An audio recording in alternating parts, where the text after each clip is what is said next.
Tonight, breaking news, the heart-wrenching audio just coming in from the courtroom.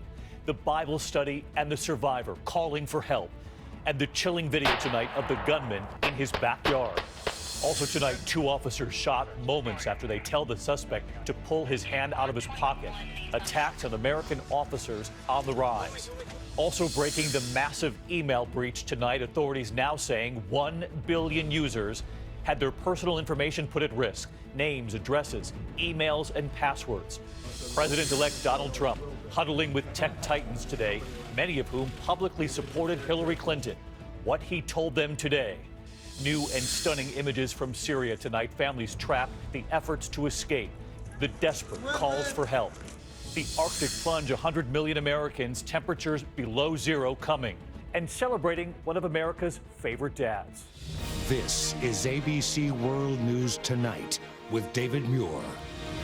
Good evening, and it's great to have you with us here on a very busy Wednesday night. And we begin with what authorities say is the biggest cyber attack of all time, targeting a stunning 1 billion Yahoo email accounts. The FBI is on the case tonight, the company revealing late today that hackers may have stolen usernames, email addresses, and beyond that, personal information, including your phone number and your passwords. ABC's chief business correspondent, Rebecca Jarvis, leading us off. More than 1 billion Yahoo accounts hacked. The tech giant revealing tonight that an unauthorized third party stole massive amounts of user data in August 2013, potentially including names, email addresses, phone numbers, dates of birth, even in some cases, security questions and answers. This is the second time this year Yahoo has announced a significant breach. In September, the company disclosing a separate incident involving 500 million user accounts. Yahoo telling ABC News they are notifying potentially affected users and have taken steps to secure their accounts, including requiring users to change their passwords. The FBI says they are aware and in contact with Yahoo. This is breaking as we're on the air tonight. 1 billion, a staggering number. We don't know who's behind it, but so many people have Yahoo email accounts. What do you do? And the notification process has just begun, David. We don't even know how many people out there are aware of this because the emails are just going out. Yahoo is recommending tonight anyone with a Yahoo account should change their password, their email, update that information as well as their security questions, and beware of any suspicious emails. But change the password right now. All of it. Rebecca Jarvis leading us off. Rebecca, thank you. We turn next tonight to difficult audio this evening playing in a Charleston courtroom today where Dylan Roof is on trial for the murders of 9 black worshipers at a Bible study. Surveillance video showing Roof walking into that church, then leaving the church with the gun in his hand. The jury now seeing video of Roof at target practice in his own backyard. And tonight you will hear the audio from a survivor who called 911. That survivor saying Roof approached her and asked, "Did I shoot you yet?" ABC's Steve Osensami is in Charleston. He's coming, please. Okay. Hers is the voice on this call for help, desperately trying to hide under one of these tables while a gunman determined to kill black people is shooting her friends dead. She didn't know it at the time, but he had plenty of target practice, seen here in his backyard with the same gun. Did you see him at all? Yes, he's a young 21-year-old white dude. He's got it in his hand. He's reloading. How many shots has he fired? I don't know. There's so many. Oh, God, please help me. Her church friends call her Miss Polly, and by the time Polly Shepard finished telling her story of survival today, nearly everyone in the packed courtroom stood on their feet to show her love. But there's so many people dead, I think. Oh, my God. Miss Polly was the last witness in the case against 22-year-old Dylan Roof. She says they had just bowed their heads to pray in this room when the young white man they welcomed to their Bible study started shooting in this historic black church. 9 of her closest friends died. Can you talk to me freely? No, I can't because he's really in the building. Just come in the back door. She told jurors, "He asked me, 'Did I shoot you yet?' I said no. He said, 'I'm going to leave you alive to tell the story.' He laughs it off in this FBI confession. Do you remember telling that lady, 'I'm going to let you live so you can tell my story'? Or something? Yeah, I remember saying that. She tells us she's been frightened since. Tonight, the brother of Cynthia Hurd, shot 7 times, says Roof deserves to die. And she deserved the right to die with dignity and respect. And he took that away from her. And Steve Osensami with us live tonight from Charleston. And Steve, you were in that courtroom for this testimony today? David, yes, it was a difficult day for families on both sides of the courtroom. We saw many of them leaving through these courthouse doors directly behind me with tear stains on their faces, but not Dylan Roof. He sat there staring into space. His lawyers didn't even call a single witness. So closing arguments will begin in the morning. David? Steve Osunsami, who's been on this case from the start. Steve, thanks. Next tonight, here the alarming headline in Georgia. 6 police officers shot in 6 days. Dramatic body cam video showing 2 officers, both of them shot, after a suspect was told to get his hand out of his pocket. At least 64 law enforcement officers have been killed by guns this year. ABC senior justice correspondent Pierre Thomas with the video just released. It started as a police stop about a stolen car. The officer asking the suspect to show his hands. Then shots fired. Dispatch, I'm shot. In a split second, an apparently calm suspect firing away. Captain Michael Shulman, body camera rolling, is shot under the arm. Within seconds, Shulman's partner, Jeffrey Martin, is shot in the hand, but still trying to help his colleague out of harm's way. Even after Jeffrey got shot, he's getting Michael and pulling him to the car to get him to the hospital. Shulman worried he might die. I can't move, man. Monday shootings capping a violent week in which half a dozen Georgia police officers have been shot, 2 killed. All part of a deadly year where the number of police fatally shot in the line of duty is up a disturbing 68%. David, as for the most recent case, that Georgia suspect has been caught and charged with attempted murder. One of the officers still in intensive care tonight. David? Pierre Thomas tonight. Pierre, thank you. We turn now to President-elect Donald Trump and the high-tech summit at Trump Tower today. The heads of Google, Facebook, Amazon, and Apple, among industry executives, sitting down with the president-elect today. Some of them had publicly supported Hillary Clinton.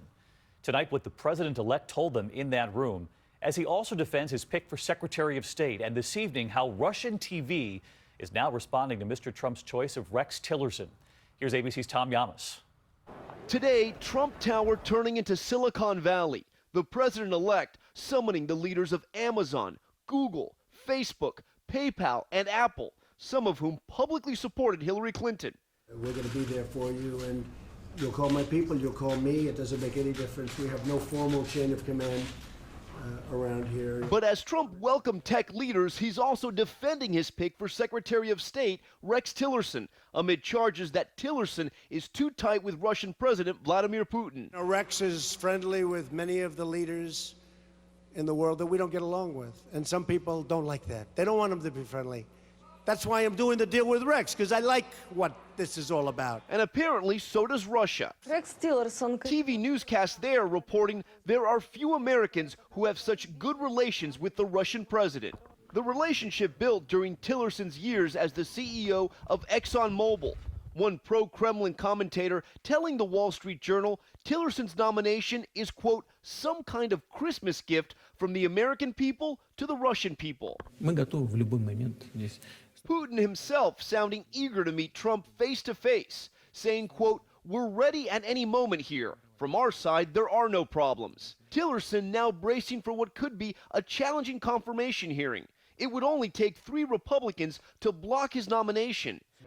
His record at Exxon now under scrutiny, including these recent comments. Tillerson saying he made it clear to foreign governments his focus was not on American interests, but Exxon's interests. But I'm not here to represent the United States government's interest.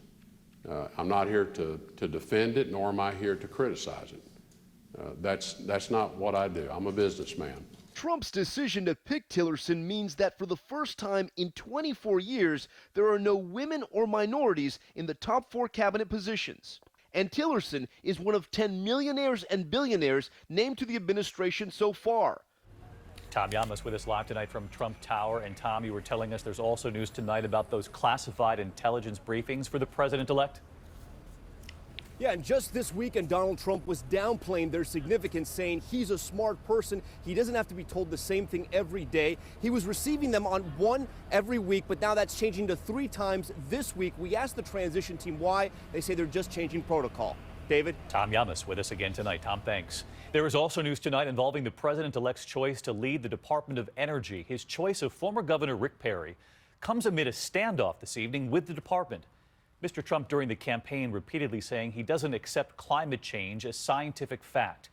Tonight, the agency is now refusing the request from the president-elect's team to name those who attended meetings about climate change. Here's ABC's chief investigative correspondent Brian Ross now. At the Department of Energy tonight, fears by employees and scientists that they will be targets of a witch hunt by a new president who has repeatedly insisted climate change is a scam. A lot of it's a hoax. It's a hoax. I mean, it's a money-making industry, okay? The whole thing is crazy. The whole thing is crazy. The concerns among scientists came to a head when the Trump team sent this list of 74 questions to the Department of Energy, in particular question 27, asking for the names of all employees who have attended meetings about climate change or the social cost of carbon. They're scared. They are concerned about the ability to carry out their duties, their work, their research with integrity, but also with independence. In a show of defiance, the Obama Energy Department now says it received significant feedback from our workforce, adding, "We will be forthcoming with all publicly available information. We will not be providing any individual names." All this comes as the president-elect today announced the nomination of former Texas Governor Rick Perry to become Secretary of Energy, who famously could not remember the name of the Energy Department when it was one of 3 cabinet agencies he wanted to eliminate. I can't. The third one I can't. Sorry. Oops. Perry will take over an office now held by a nuclear physicist. This week, at a conference of leading environmental scientists in San Francisco, there is outrage over what is happening. Our communities are under attack. Stand up, fight back. Environmentalists had held out hope for Trump after the president-elect met with former Vice President Gore and actor-activist Leonardo DiCaprio. Climate change is real. It is happening right now. But today, a Trump transition official continued the public assault on established science. There was an overwhelming science that the Earth was flat, and there was an overwhelming science that you learn over time. We were the center of the world. 100%. You know, we get a lot of things wrong in the scientific community. All right, so let's get right to Brian Ross on this, because the Trump team tonight is now backing away from that questionnaire. That's right, David. They told us it was not authorized and that the person who sent it has been properly counseled. What they won't say is whether they're now going to withdraw that questionnaire, David. All right, Brian Ross, you'll stay on this with your team. In the meantime, next tonight, to the life-threatening cold, 100 million Americans facing sub-zero wind chills. A rescue helicopter today saving 2 hikers trapped in the snow for 2 days in the Adirondack Mountains. Drivers facing whiteout conditions in Houghton, Michigan tonight. So let's get right to meteorologist Rob Marciano tracking the cold tonight for us. Hey, Rob. Hey, David, we haven't seen this stuff in a while. You have to go back to 2005, where New York hit 24 for a high, and nearly 20 years to find this kind of December cold in Chicago. Look at the low temperatures tomorrow. Actual lows in Chicago, 0. Negative numbers north and west. You throw in the wind chill, minus 23 in Minneapolis. That means frostbite in less than 30 minutes. That dangerous cold slides east on Friday, minus 9 in Boston, minus 20 for a wind chill in Burlington. Meanwhile, Oregon getting snow and ice again tonight, heavy flooding rain into California and mountain snow. And this is our next Midwest snowstorm Friday night. David? Rob Marciano with us again tonight. Thanks, Rob. We're going to turn back overseas this evening into our continuing reporting on Syria. Disturbing images coming in from Aleppo all day today. Reports of a possible ceasefire back in place. But this one, after the one just last night, fell apart. Followed by images like this one. Heavy shelling blocking thousands of families from evacuating the city. And in Paris at this hour, the Eiffel Tower dark for the people of Aleppo. ABC's Alex Marquardt tonight, who just left Syria. The deal didn't even get off the ground before it died. Heavy bombardment resuming today in eastern Aleppo, dashing hopes that desperate civilians would be bussed to safety and the remaining rebel fighters taken out of the city. The fighting so intense that aid workers had to cross back into government-controlled Aleppo for safety. It's just constant explosions in the air, and then all of a sudden it's a full-blown battle once again.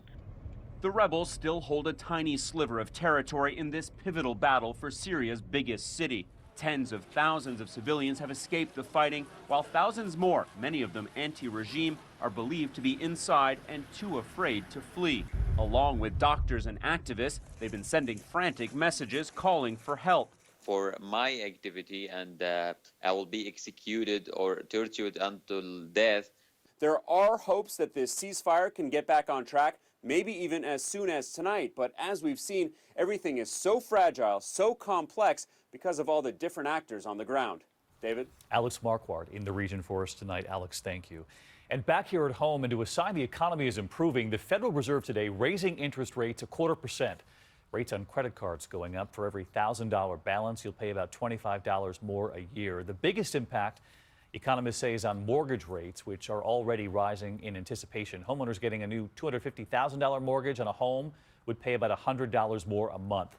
The Dow did react today by losing ground, but still within striking distance of 20,000. There is still much more ahead on World News Tonight this Wednesday. The courtroom stunner, a woman accused of hiring a hitman to take out her husband, seen in a video staged by police in tears. The dramatic moment in court today. Will she